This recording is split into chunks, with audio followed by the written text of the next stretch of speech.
আশা করি আজকের ইসলামী জালসায় যত নারী পুরুষ এসেছেন তাদের জন্য কোরআন এবং সহিহ হাদিস বোঝার জন্য যে মানদণ্ড, যদি আপনি ধৈর্য সহকারে বক্তব্যটি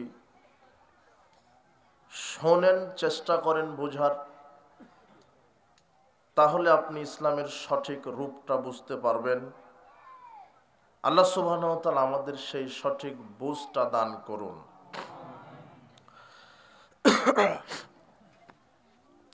মানহাজ হচ্ছে ব্যাপক অর্থবোধক শব্দ। কোরআন মাজিদে এই শব্দটা আল্লাহ নিয়ে এসেছেন। আল্লাহ সুবহানাহু ওয়া তাআলা বলছেন, লিকুল্লিন জাআলনা মিনকুম শিরআতাও ওয়া মিনহাজা। আমি প্রত্যেক নবী রাসূলদের ওপরেই তাদেরকে শরীয়ত এবং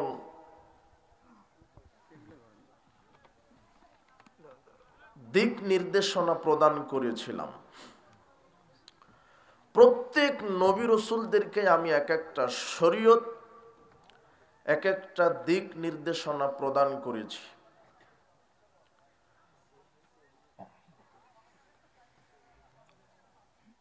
মানহাজ হচ্ছে চলার পথ। মানহাজের বাংলাটা হচ্ছে চলার কি পথ, নীতি, পদ্ধতি, সিস্টেম। একজন মানুষের জীবনের যত কর্ম আছে সব কিছুকে যেটা কন্ট্রোল করে তার নাম হচ্ছে মানহাজ। আমার আকীদাকে কন্ট্রোল করবে মানহাজ। বলেন তো কে? আমি আবারও বলছি, অন্তত কষ্ট করবেন, ধৈর্য ধারণ করবেন, মনোযোগ দিয়ে কথাগুলি শোনার বোঝার চেষ্টা করবেন। গতানুগতিক আমি কিন্তু ওয়াজ করতে পারি না, এটা আপনারা জানেন। ওয়াজ করেন ছাইফি ভাই, তারপরে আরো অনেক আলেম ওলামা আছে যে আসবেন, যিনি প্রধান আকর্ষণ, ওনারা ওয়াজ করবেন। আমরা কিন্তু ওয়াজ করতে পারি না। বিভিন্ন প্রোগ্রামে যাই, যখন বক্তব্য দিয়ে মহিলা প্যান্ডেলের পাশ দিয়ে হাঁটে চলে যাই, তখন মহিলারা বলে, কেমন বক্তা, এ তো কথা বলে চলে গেল, ওয়াজ করলো না তো। মানে মহিলাদের কাছে ওয়াজ মানে একটু অঙ্গি ভঙ্গি, সুর, গজল, এই আর কি। তো আপনারা ওইভাবে আবার, যদিও আপনারা এই পলাশবাড়ি থানার এই লোকেরা আবার তাফসির মাহফিল শুনে অভ্যস্ত,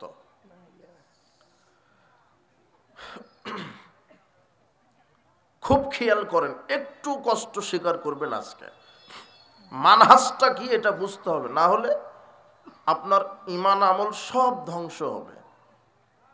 আমল করে বিচার মাঠে আপনি ক্ষতিগ্রস্ত হয়ে যাবেন। আমল করার পরও কত মানুষ জাহান্নামে চলে যাবে শুধু মানহাজটা ঠিক না থাকার কারণে। দেখেন, মানহাজ এমন একটা জিনিস যে যেটা মানুষের সব কিছুকে কন্ট্রোল করে, নিয়ন্ত্রণ করে। আমার আকীদাকে নিয়ন্ত্রণ করবে মানহাজ, আমার আকীদাকে নিয়ন্ত্রণে রাখবে মানহাজ, আমার ঈমানকে নিয়ন্ত্রণে রাখবে মানহাজ, আমার আমলকে নিয়ন্ত্রণে রাখবে মানহাজ, আমার বিবাহ, আমার ব্যবসা, আমার অর্থনীতি, আমার সমাজনীতি, আমার শিক্ষানীতি, আমার পারিবারিক নীতি, আমার রাজনীতি, আমার সালাত, সিয়াম, হজ, যাকাত, তাসবিহ, তাহলিল, কোরআন তেলাওয়াত, দান, সাদাকা, আমি মানুষ হিসেবে বৈষয়িক এবং ধর্মীয় জীবনে যা কিছু করতে চাচ্ছি সব কিছুর একটা মানদণ্ড আছে, যার নাম হচ্ছে মানহাজ, অর্থাৎ নীতি বা পদ্ধতি। আমি আকীদা পোষণ করব, কেমন আকীদা? যেইভাবে আকীদা পোষণ করেছেন মুহাম্মদ সাল্লাল্লাহু আলাইহি ওয়াসাল্লাম। পৃথিবীতে একজন মানুষ মানুষের জন্য আদর্শ, পৃথিবীতে একজন মানুষ মানুষের জন্য আদর্শ। আমি আকীদা পোষণ করব কিভাবে, আমি ঈমান আনবো কিভাবে, আমি আমল করব কিভাবে, আমি অর্থনীতি চালাবো কিভাবে, আমি সমাজনীতি চালাবো কিভাবে, আমি রাজনীতি করব কিভাবে, আমি সালাত আদায় করব কিভাবে, আমি সিয়াম পালন করব কিভাবে, আমি যা কিছু করতে চাচ্ছি পৃথিবীতে একজন মানুষের মানহাজকে ফলো করে করতে হবে, যার নাম মুহাম্মদ সাল্লাল্লাহু আলাইহি সাল্লাম। যদি আমার আকীদা মুহাম্মদ সাল্লাল্লাহু আলাইহি সাল্লামের মানহাজের সাথে না মিলে, আমার আকীদা বাতিল করে দিবেন বিচারের মাঠে। আমার রাজনীতি যদি মুহাম্মদ সাল্লাল্লাহু আলাইহি সাল্লামের রাজনীতির সাথে না মিলে, আমার রাজনীতিকে বিচার মাঠে আল্লাহ নাকচ করে দিবেন। আমার সালাত, সিয়াম, হজ, যাকাত, তাসবিহ, তাহলিল, দান, সাদাকা, কোরআন তেলাওয়াত যদি মুহাম্মদ সাল্লাল্লাহু আলাইহি সাল্লামের আকীদা মানহাজের সাথে যদি না মিলে, তাহলে আমার সালাত, সিয়াম, হজ, যাকাত সবকিছু নাকচ বাতিল করে দিবেন।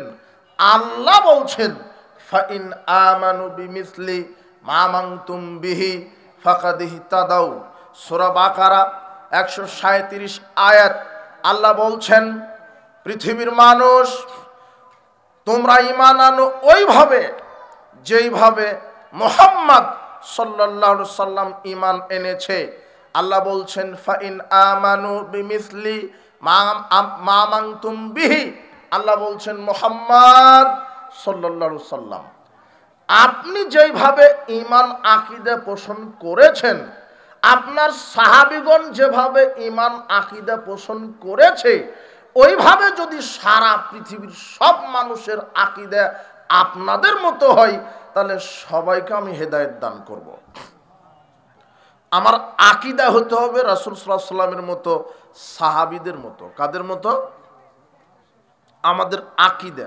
আকীদা মানে দৃঢ় বিশ্বাস, যেটা অন্তরে ধারণ করে, লালন করে, যে আকীদার ভিত্তিতে মানুষ আমল করে, জীবনকে পরিচালনা করে।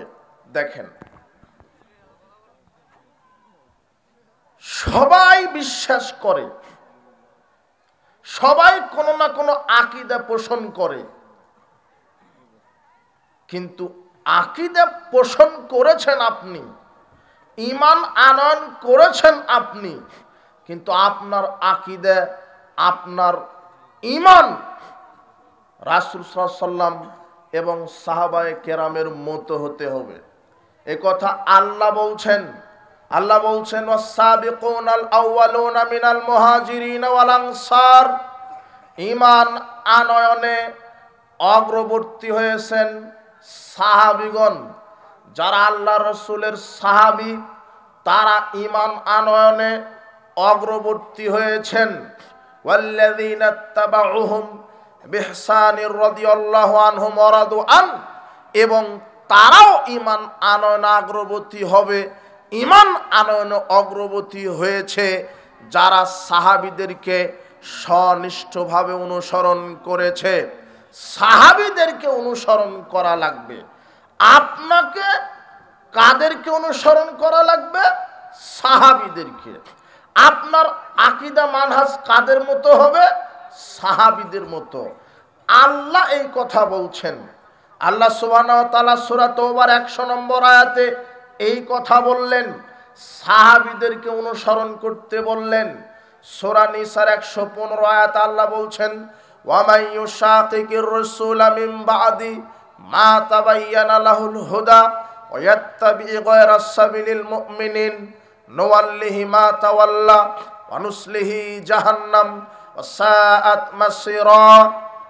প্রকাশ্য হেদায়েত আসার পরেও যারা রাসূল সাল্লাল্লাহু আলাইহি সাল্লামের নীতি, আকীদা, মানহাজের উল্টা চলে, রাসূল সাল্লাল্লাহু আলাইহি সাল্লাম এবং সাহাবায়ে কেরামের নীতি, আকীদা, মানহাজের উল্টা চলে, নুওয়াল্লিহি, আমি তাদেরকে সেই দিকে ফিরাবো, মা তাওয়াল্লা, যেদিকে তারা ফিরতে চায়, ওয়া নুসলিহি জাহান্নাম, অবশেষে যারা রাসূল সাল্লাল্লাহু আলাইহি সাল্লাম এবং সাহাবীদের মতো যাদের আকীদা আমল হবে না, নিজের গতিতে আকীদা আমল পরিচালনা করবে, আমি তাদেরকে জাহান্নামে আছাড় দিব, ওয়াসাআত মাসিরা, নিকৃষ্ট জায়গা হবে। আল্লাহ সুবহানাহু ওয়া তাআলা 3টা আয়াত পৃথিবীর মানুষকে স্মরণ করিয়ে দেওয়ার জন্য বললেন। সূরা বাকারা 137 নম্বর আয়াত, সূরা নিসা 115 নম্বর আয়াত, সূরা তওবা 100 নম্বর আয়াত। এই 3টা আয়াতে সারা পৃথিবীর সব মানুষকে মুহাম্মদ সাল্লাল্লাহু আলাইহি সাল্লাম এবং সাহাবীগণ যেই আকীদা আমল যেইভাবে তারা প্রতিপালন করেছে, আমাদেরকে ওইভাবেই আকীদা আমল প্রতিষ্ঠিত করতে হবে। আমাদের আকীদা, আমাদের মানহাজ, আমাদের আমল যদি সাহাবীদের মতো না হয়, তাহলে ওই আমল, ওই আকীদা বিচার মাঠে আল্লাহ কবুল করবেন না। দেখেন, আপনাকে বলি এখন মানহাজটা কি জিনিস। একটু আমি সালাত আদায় করব, মানহাজ কার হতে হবে? রাসূল সাল্লাল্লাহু আলাইহি ওয়াসাল্লাম এবং সাহাবীদের। আমি সিয়াম রাখবো, মানহাজ কার হবে? রাসূল সাল্লাল্লাহু আলাইহি ওয়াসাল্লাম এবং সাহাবীদের। আমি যা কিছু করব, আল্লাহ বলছেন তোমরা যা কিছু করবে, তোমাদের ঈমান, তোমাদের আকীদা, তোমাদের আমল, তোমাদের অর্থনীতি, তোমাদের সমাজনীতি, তোমাদের রাজনীতি, তোমাদের শিক্ষানীতি, তোমাদের ধর্মীয় নীতি, তোমাদের বৈষয়িক নীতি, তোমাদের সালাত, তোমাদের সিয়াম, তোমাদের হজ, তোমাদের যাকাত, তোমরা সব কিছু করো মুহাম্মদ সাল্লাল্লাহু আলাইহি ওয়াসাল্লাম যেভাবে করেছে এবং সাহাবায়ে কেরাম যেভাবে করেছে ওইভাবে। এটা আল্লাহ বলছেন। আপনি বলবেন আমি আকীদা পোষণ করেছি, আমি বিশ্বাস করি, সবাই বিশ্বাস করে, সবাই বিশ্বাস করে। পৃথিবীতে যত ধর্মের লোক আছে সবাই কোনো না কোনো ভাবে বিশ্বাস করে। কেউ বা প্রতিপালককে বলে ভগবান, কেউ বা বলে গড, কেউ বা বলে ঈশ্বর, কেউ বা বলে আল্লাহ। সবাই বিশ্বাস করে, সবাই বিশ্বাস করে। তার মানে বিশ্বাসের দিকে ঈমান আনয়ন করেছে বিভিন্নভাবে। সবাই আকীদা পোষণ করে, সবাই, আপনারা সবাই আল্লাহকে বিশ্বাস করেন, আল্লাহ আছেন। সবাই বিশ্বাস করেন মুহাম্মদ সাল্লাল্লাহু আলাইহি ওয়াসাল্লাম আমাদের নবী। এটা হলো আপনার বিশ্বাস, এটা হলো আপনার আকীদা। কিন্তু বিশ্বাসের দিকে আপনি ঠিক আছেন, আকীদার দিকে ঠিক আছেন, কিন্তু আকীদা ঠিক আছে, বিশ্বাস ঠিক আছে, কিন্তু মানহাজ আপনার একটু সমস্যা আছে। কিভাবে? আপনি বলছেন আল্লাহ আছেন, তাই তো কেউ বলছে আল্লাহ আছেন ঠিক, আল্লাহ সব জায়গাতে আছেন, এটাও একটা বিশ্বাস। আবার বলছেন আল্লাহ সব জায়গাতে নাই।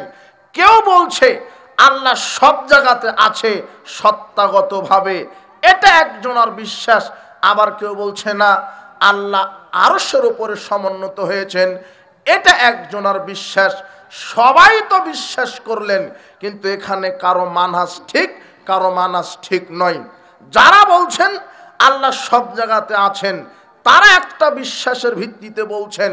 যারা বলছেন আল্লাহ আরশে সমুন্নত, তারা একটা বিশ্বাসের উপর ভিত্তি করে বলছেন। কিন্তু সবাই তো বিশ্বাস করলো, কোনো না কোনোভাবে বিশ্বাস করলো, কিন্তু মানহাজটা কি হবে? রাসূল সাল্লাল্লাহু আলাইহি ওয়াসাল্লাম যেভাবে বিশ্বাস করেছে, সাহাবীগণ যেভাবে বিশ্বাস করেছে, ওইভাবে বিশ্বাস করতে হবে। সাহাবীগণ আল্লাহকে বিশ্বাস করে তিনি আছেন আরশে।